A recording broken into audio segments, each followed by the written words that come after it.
Creating a good DBL experience for your students, like all instruction, takes practice and testing. In this video, we'll review how to test and evaluate the impact of the DBL activity on your students. This will provide you with valuable feedback that will help you refine the DBL activity into a powerful learning experience. There are things you can do before and after you implement the DBL activities in your course that will help you improve the overall DBL experience. Before implementation, test your DBL assignments with students by having them record their thinking as they go through each problem. This can be done using a Zoom recording. You can then make refinements based on the feedback. After implementation, evaluate your students' performance as well as their perception about the effectiveness of DBL as a learning experience. This is likely where you'll find most of the refinements to your DBL activities. How to evaluate student performance. Compare DBL student performance with non-DBL performance on DBL-related test items.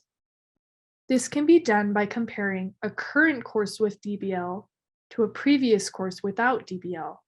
You could also compare a current course with DBL to a current course without DBL that you or another professor teaches. Here's an example of a DBL test item compared to a non-DBL test item. How to evaluate student perception. Ask students to describe their experience through wide-angle and focused-angle questions. Wide-angle questions are more broad and general. Our first wide-angle question is open-ended, which allows the student to give a longer response in their own words.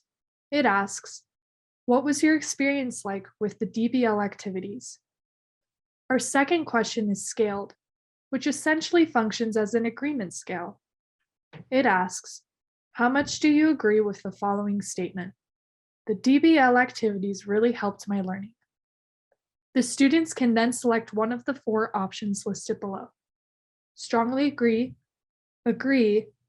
neutral, disagree, and strongly disagree. Focused angle questions are more narrow and specific. Our first focus angle question asks, "What was your experience like with doing DBL problems first and then the non-DBL problems immediately thereafter?" And our second question asks, "How much do you agree with the following statement? Doing DBL problems first and then the non-DBL problems immediately thereafter really helped my learning." You could also ask them about how DBL made them more aware of their learning gaps and gave them a way to close those gaps. This question asks, "How helpful was the DBL software in helping you see the gaps in your learning?" And then ask the students to explain their answer. Our second question asks, "How helpful was the DBL software in helping you fix or close those gaps in your learning?"